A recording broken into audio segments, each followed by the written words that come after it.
Welcome to Barbaras Bulletin, the podcast where we bring you the latest news and updates from around the world. We have a packed show for you, with stories that are making headlines globally. Let's start with the situation in the Middle East, where tensions are escalating between Israel and Lebanon. Israeli strikes in southern Lebanon have killed at least 11 people, in what local authorities describe as the largest escalation since the June agreement. This has raised concerns about the impact on peace talks, which are currently underway in Rome. Meanwhile, in the West Bank, Palestinian families are being besieged by settlers, with some trapped in their homes for over a week. The U.S. has urged Israeli Prime Minister Netanyahu to condemn these actions, but so far, there has been no response. The humanitarian situation is deteriorating, with doctors reporting an increase in blast and compression wounds, as well as concerns about infections and the long-term psychological impact on civilians. Pope Francis has also weighed in on the issue, calling for an end to violence and a return to dialogue. The international community is watching the situation closely, with many calling for calm and restraint. We'll be keeping a close eye on these developments and bringing you updates as more information becomes available. In the meantime, we want to hear from you. What do you think about the current situation in the Middle East?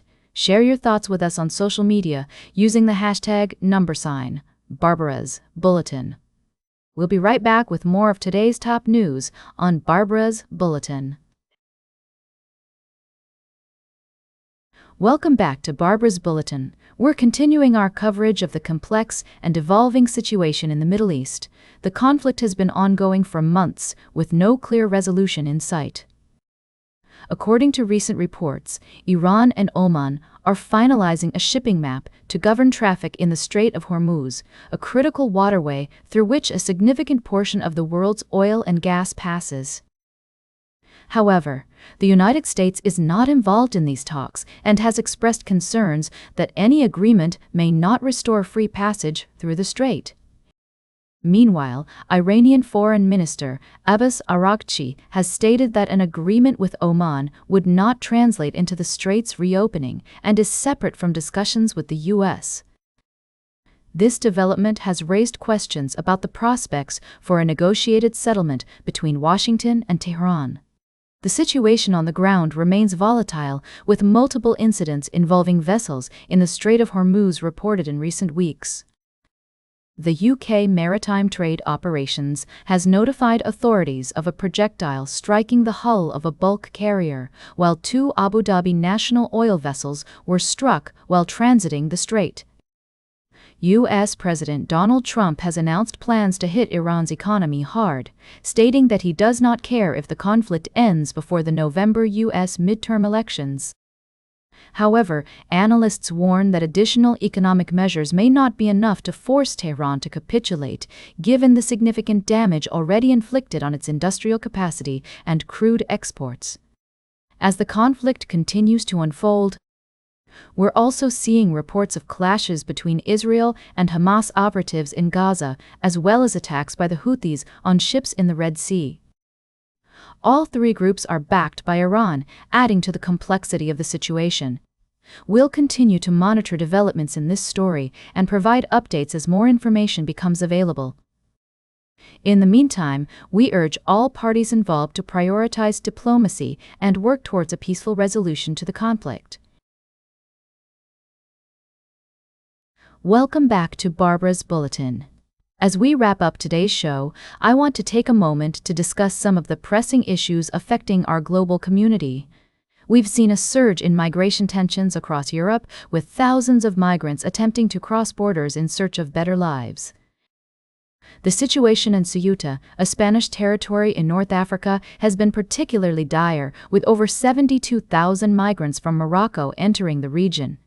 As I delve into this complex issue, it's essential to acknowledge the humanitarian concerns at play. These individuals are often fleeing war, poverty, and persecution, seeking safety and opportunity in foreign lands. However, it's also crucial to recognize the challenges that mass migration poses to host countries, including strain on resources, infrastructure, and social services. In recent days, we've seen Italy impose temporary border restrictions against travelers from Spain, prompting a reciprocal response from the Spanish government.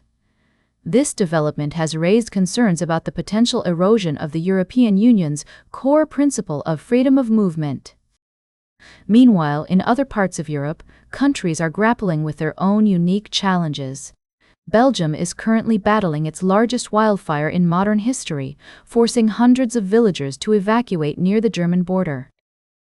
The extreme heat and shifting winds have complicated efforts to contain the blaze, highlighting the need for international cooperation and support in the face of such disasters.